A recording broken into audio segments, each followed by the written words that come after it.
Okay, let's start. See, so in last class we have completed compounds. Now let's go to mixture. Sorry, pure substances we have already discussed. Now what's next? Next is mixture. So what are mixtures?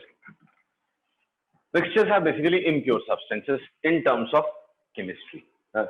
It may be a pure substance for a layman or not in terms of chemistry, but in chemistry it is impure substance. What is it? It's combination of two or more non-reacting pure substances. Substance itself means pure. Two or more substance, which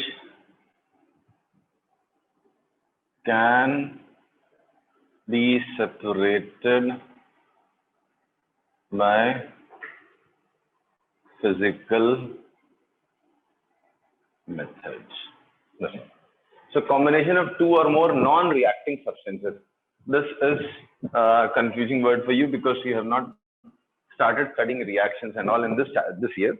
But yes, in previous years you might have discussed reactions, right? So if there are two or more than two non-reacting substances, and if they combine, right? Then they form a mixture. Substance which can be separated by physical methods. Now this is important. In mixture, you can separate the constituents of mixture by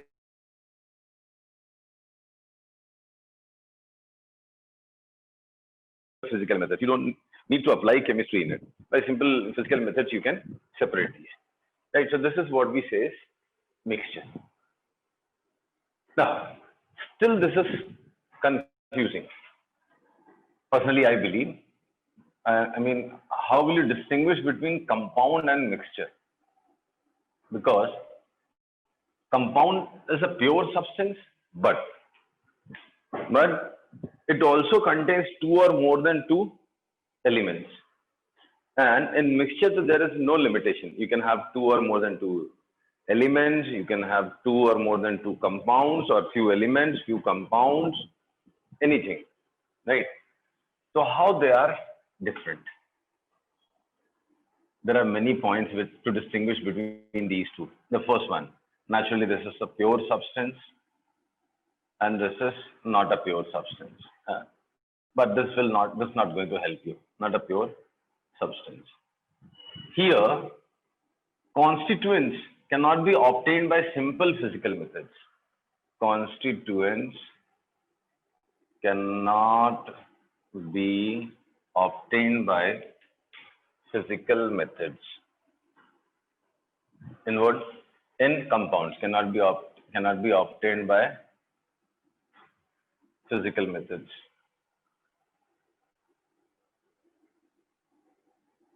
Right? Here, constituents can be obtained by physical methods. In some cases, it can be a simple physical method like filtration and all. In some cases, some difficult processes are there to separate the constituents. Some complicated methods are also there. We'll discuss them. Then, this is an important one. Energy exchange takes place, and that too considerable. Energy exchange. Amount of energy liberated or absorbed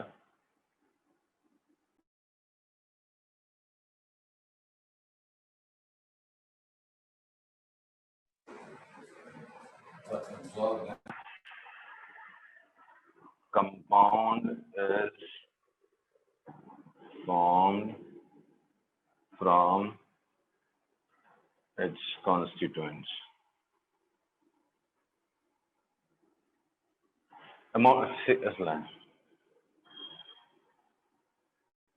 So I'll repeat, amount of energy liberated or absorbed when compound is formed from its constituents is large. I mean, considerable amount of energy is liberated, right? Whereas in this case, amount of energy liberated or absorbed when mixture is formed, when mixture is formed from its constituent is very small, almost negligible, right? So amount of energy involved in formation of compound or even to decompose the compound into its constituent elements, the energy involved is considerable, is more, right? When compared with energy involved in formation of a mixture or separation into constituent elements, right? Yes, sir.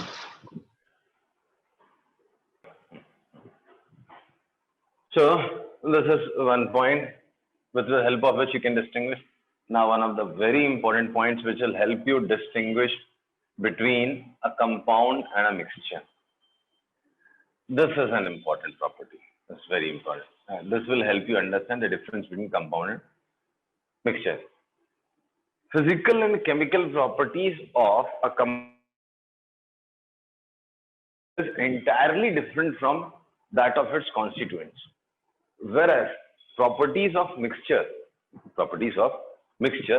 are midway between the properties of its constituents. Here, properties of compound are entirely different from, totally different from its constituents. Here, properties have mid values, right? Properties of mixture have mid values between properties of its constituents.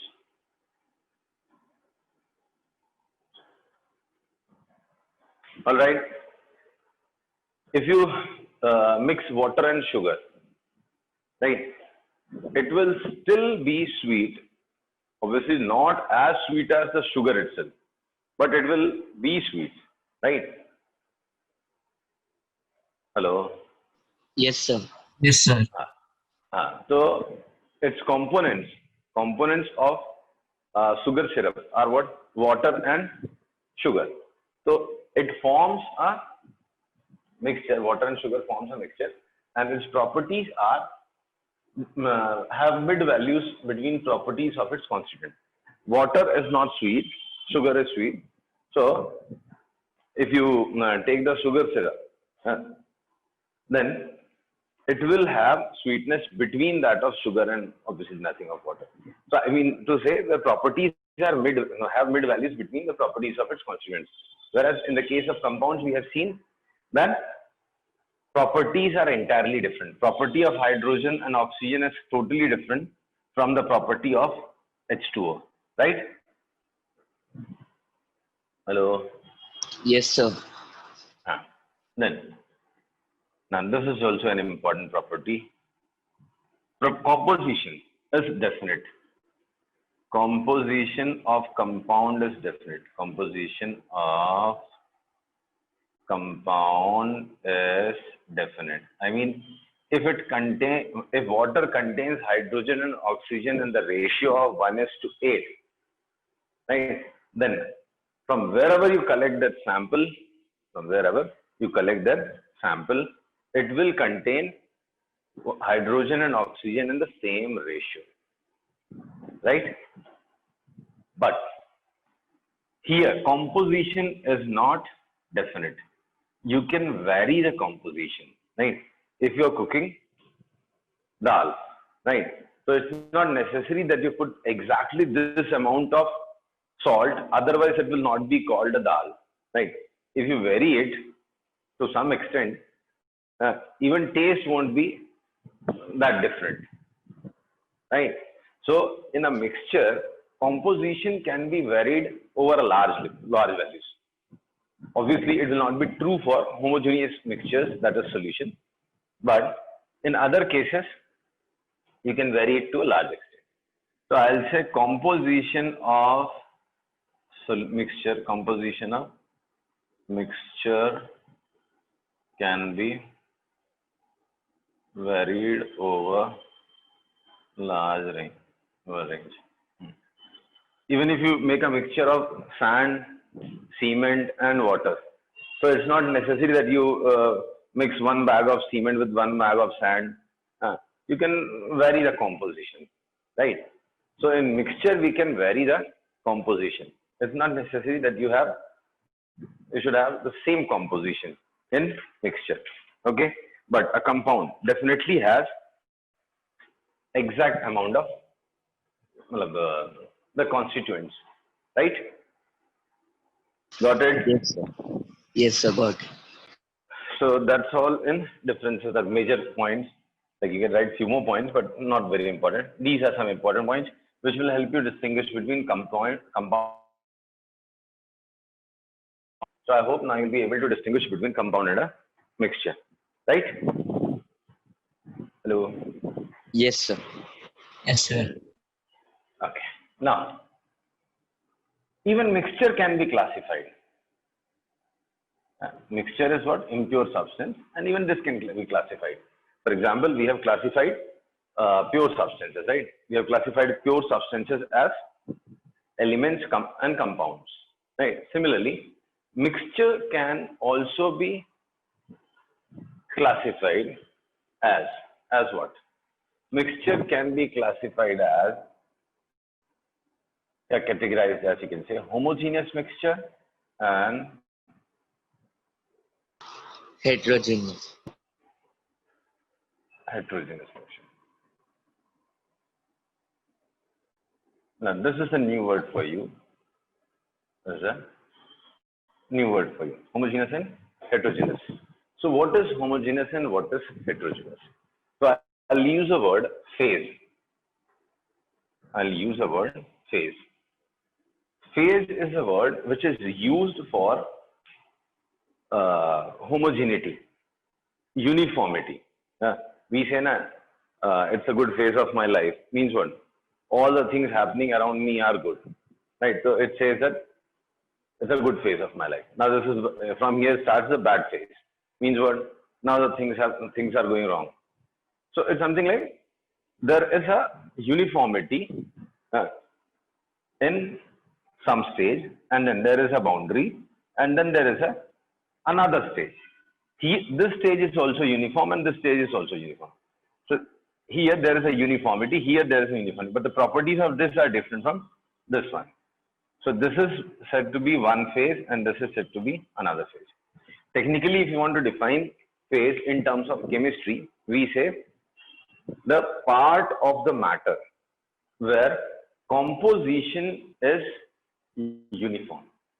Part of the matter where composition is uniform is known as phase. All right. So what is phase? Phase means uniformity, right? Yes, sir. Hello. So there is no boundary or no different composition in one phase. In another phase, like there is no separation here, but these things, properties of this part will be different from properties of this part. So this forms one phase, this forms one phase. Taken together, they form two phases, right? You can have many phases. So this is what we say is phase. Okay. So what are homogeneous mixtures? Homogeneous mixtures are the one which contain only one phase, which have only one phase. I'll repeat. So homogeneous means what? One phase. There is only one phase. I mean, there is no separation, no boundaries, no change in composition. Composition throughout is uniform. So this should be a better statement, or one more statement which I'll like to add. That is, composition throughout is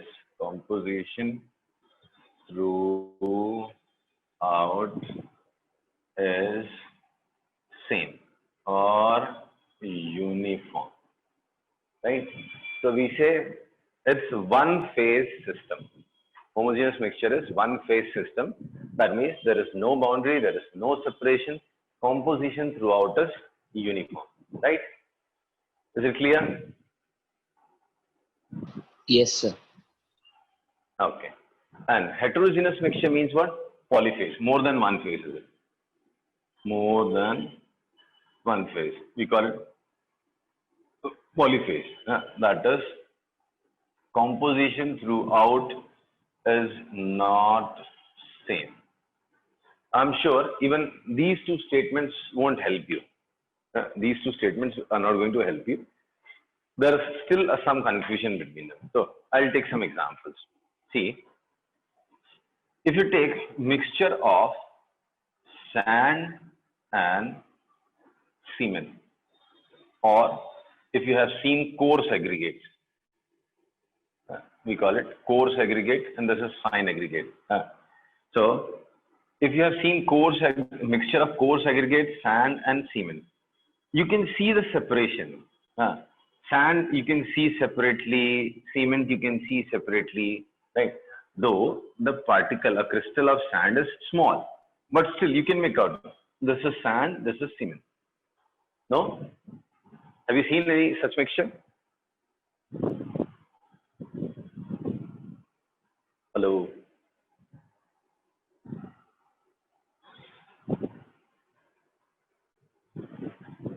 Hello. Can you hear me?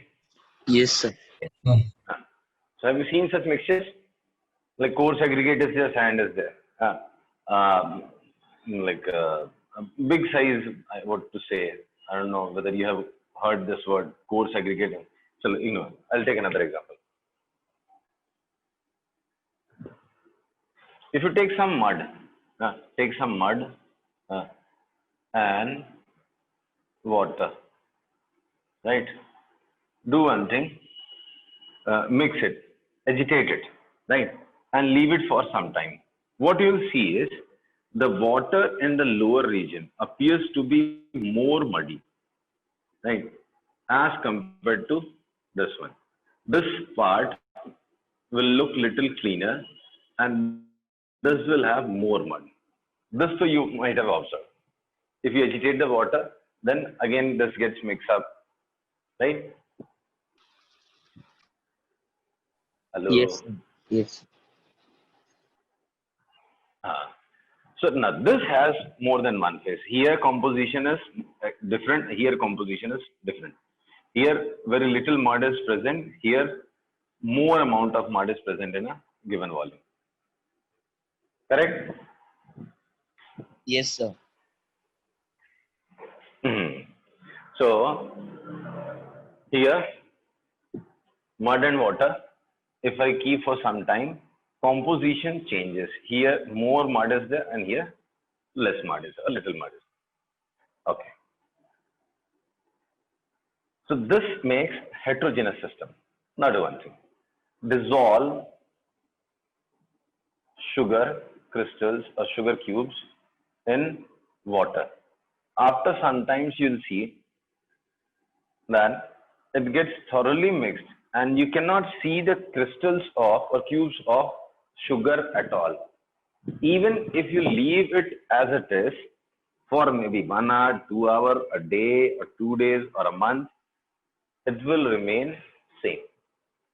Sugar will not get separated from it, or it is not going to happen that the lower part, this part of the mixture is more sweet and this is less sweet. It will remain uniform.